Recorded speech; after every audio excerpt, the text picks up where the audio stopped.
O Senhor esteja com vocês. Ele está no meio de nós. Proclamação do Evangelho de Jesus Cristo, segundo Marcos. Glória a vós, Senhor. Naquele tempo, Jesus partiu com os seus discípulos para os povoados da Cesareia de Filipe. No caminho, perguntou a eles: quem dizem os homens que eu sou? Eles responderam: alguns dizem que és João Batista, outros que és Elias, outros ainda que és um dos profetas. E vós, quem dizeis que eu sou? Pedro respondeu: tu és o Messias, filho de Deus vivo. Jesus proibiu-lhe severamente de falar a alguém a seu respeito.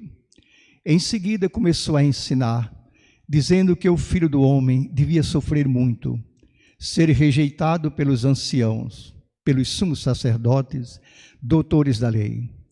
Devia ser morto, mas ressuscitaria depois de 3 dias. Ele dizia isso abertamente. Então Pedro tomou Jesus à parte e começou a dizer: Senhor,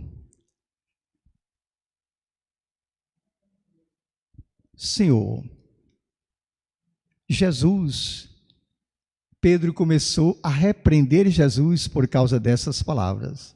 Jesus voltou-se, olhou para os discípulos e repreendeu a Pedro, dizendo: vai para longe de mim, Satanás. Tu não pensas como Deus, e sim como os homens. Então chamou a multidão com os seus discípulos e disse: se alguém me quer seguir, renuncie a si mesmo, tome a sua cruz e me siga. Pois quem quiser salvar a sua vida vai perdê-la, mas quem perder sua vida por causa de mim e do Evangelho vai salvá-la. Palavra da salvação. Glória a vós, Senhor.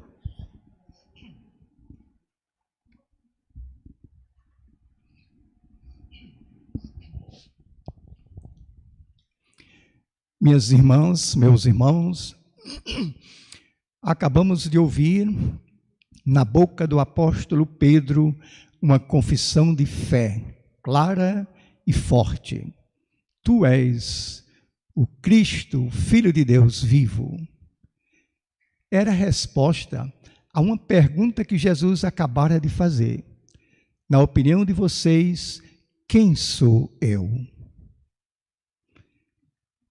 Essa mesma resposta e essa mesma confissão de fé seria repetida em outras muitas vozes e de variadas maneiras. Uma vez foi na boca do povo. Verdadeiramente Deus visitou o seu povo. Ninguém jamais falou como ele fala. Outra vez, na palavra do apóstolo Paulo: nele, por ele, para ele, todas as coisas foram feitas. Ele é o alfa e o ômega, o princípio e o fim. E nenhum outro nome nos foi dado pelo qual possamos ser salvos. Outro dia foi Jesus mesmo que confessou: eu sou o caminho, a verdade e a vida. Ninguém vai ao Pai senão por mim. O eco dessas palavras acabou chegando aos nossos ouvidos e elas se tornaram o núcleo central de nossa fé. Nelas fomos batizados, por elas nós carregamos ao longo da vida o sobrenome de cristãos. Por conseguinte, minhas irmãs e meus irmãos, podemos ter as nossas devoções particulares, seja a Nossa Senhora, seja algum santo de nossa preferência, mas nenhum nome pode substituir o nome de Jesus na obra da redenção. Jesus é uma unanimidade. Entre os cristãos sempre tem havido controvérsias por questões doutrinárias, mas quando se trata da pessoa de Jesus, cessam as controvérsias. Ele é inatacável. Por isso mesmo, seu nome serve para tudo. É usado e abusado à torta e à direita para qualquer propósito. Nós encontramos a sua estampa ou seu nome estampado em adesivos de carros particulares, em camisas de jogadores de futebol, na boca de pregadores bem intencionados e na boca de pregadores que exploram a boa-fé do povo. Encontramos seu nome em obras literárias de altíssimo valor e em outras vulgares, medíocres. O nome de Jesus virou um marketing e rivaliza com a publicidade de grandes empresas do mercado global. Há alguns anos atrás, a Coca-Cola emprestou sua logomarca para inserir, em lugar do nome da empresa, o nome de Jesus. E muitos cristãos usaram a camiseta com essa nova imagem, imaginando que estavam louvando o Senhor. Na verdade, o nome do Senhor estava sendo usurpado para legitimar as grandes ambições e os lucros da empresa. Na política, pior ainda. Já houve e ainda há candidatos que modificaram seu registro, seu batistério, para acrescentar o sobrenome Jesus e assim ter mais votos dos fiéis incautos e simplórios. Diante de coisas assim e de outras semelhantes, com certeza, Jesus voltaria a fazer aquela cena do Templo de Jerusalém. Voltaria a tomar o chicote em suas mãos e sair açoitando e gritando: não blasfemem o meu santo nome em vão. Para nós alcançarmos um discernimento a respeito desse assunto, convém separar e discernir duas coisas: religião e fé. Religião é o conjunto das nossas manifestações exteriores. São os nossos gestos, são as nossas palavras, são os nossos cânticos, são as nossas súplicas, são os nossos rituais, são os símbolos que nós usamos na celebração. É tudo aquilo que nesse momento nós estamos realizando e que é visível aos olhos da face. Fé é outra coisa. Fé é a motivação interior. Fé é o que brota de dentro do coração, a intenção do coração.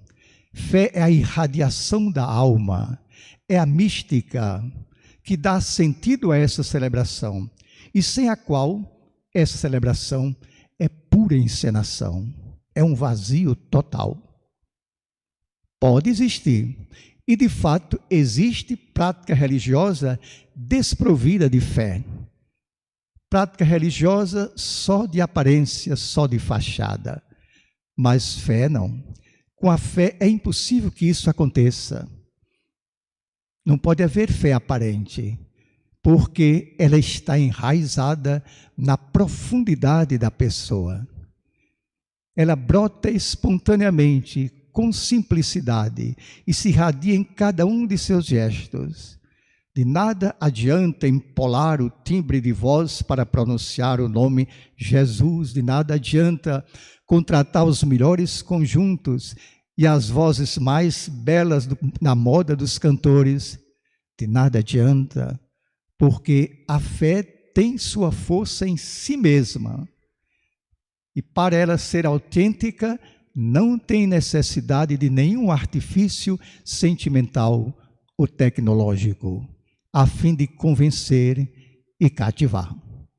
Quando a religião não é animada pela fé, ela cai no vazio.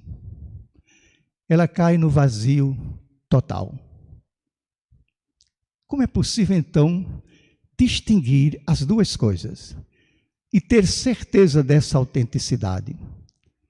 Nós nunca o saberemos apenas pelas manifestações exteriores. Nunca. Havia 1 milhão de pessoas reunidas, um entusiasmo extraordinário, lágrimas em abundância, tudo isso é relativo. A pergunta que nós temos que fazer é de outra natureza. Qual o efeito prático desses encontros na minha vida pessoal? O que é que está melhorando na minha vida? O que é que está melhorando na vida da família? Está melhorando a vida da comunidade? Está melhorando a vida dos pobres? A vida do país? É na vida, é pela vida e é para a vida que se comprova a nossa fé.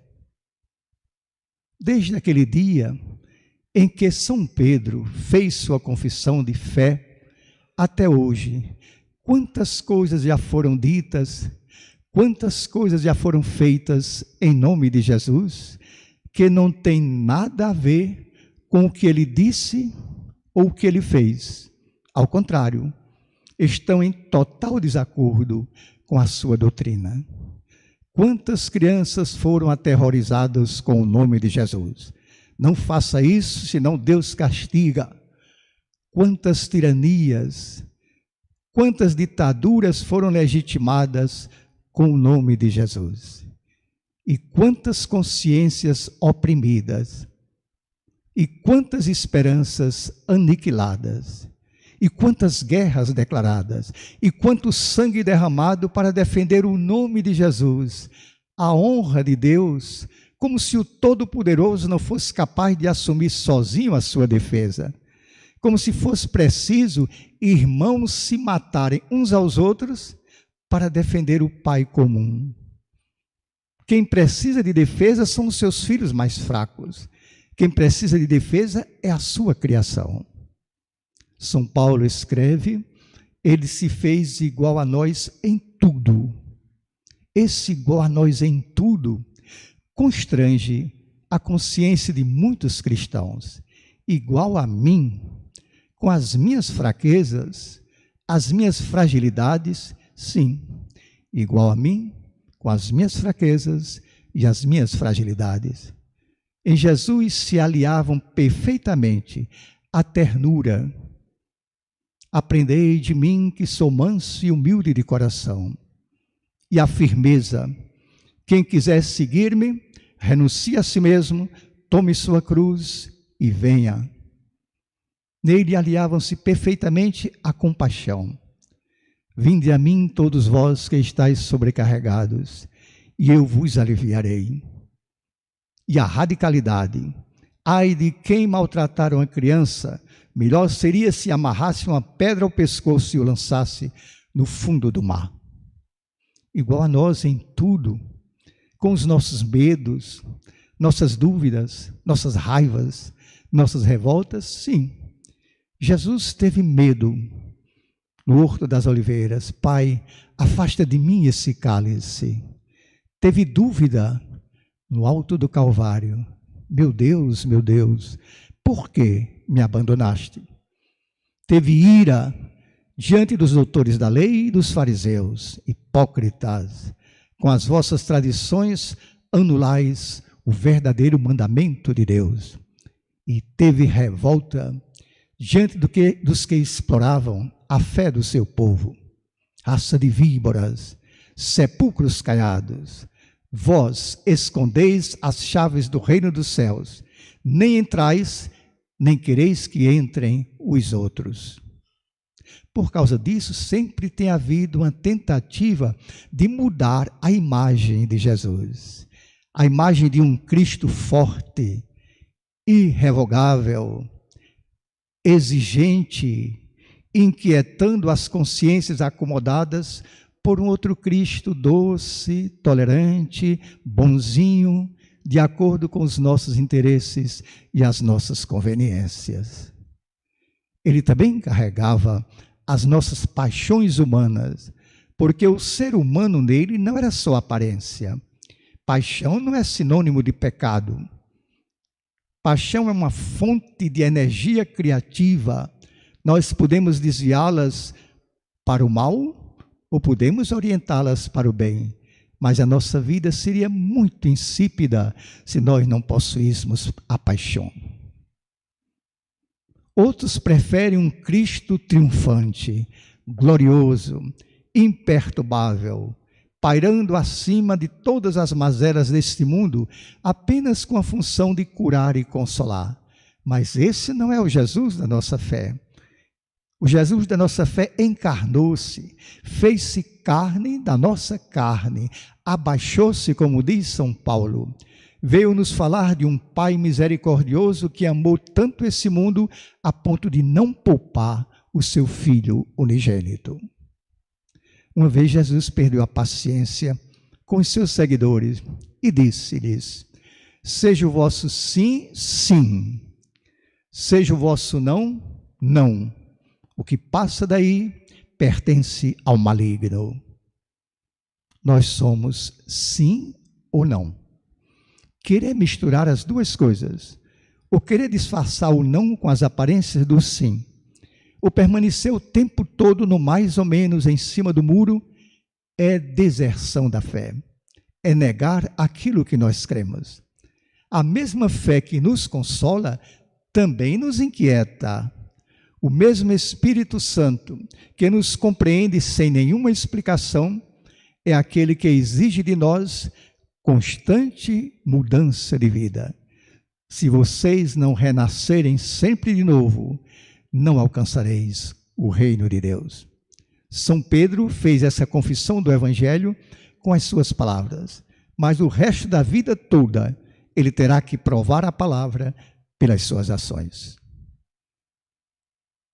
Por outro lado, minhas irmãs e meus irmãos, quanta vida foi aperfeiçoada, quantos homens e mulheres se santificaram, heróis e heroínas contados entre os maiores benfeitores da humanidade, sempre motivados por uma paixão, por um seguimento apaixonado de Jesus de Nazaré.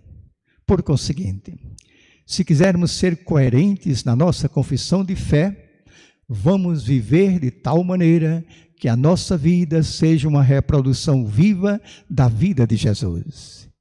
E vamos levar adiante o legado que ele deixou em nossas mãos, com palavras simples e claras: amai-vos uns aos outros como eu vos amei.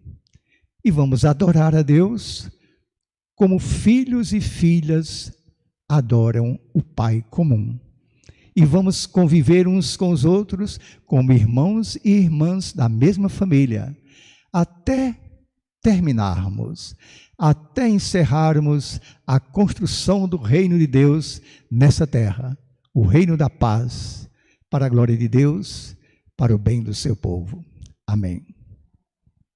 A minha alegria de poder, todos os domingos, celebrar essa Eucaristia com vocês, me leva a lhe fazer um pedido, para você curtir esse vídeo e inscrever-se na TV MTC.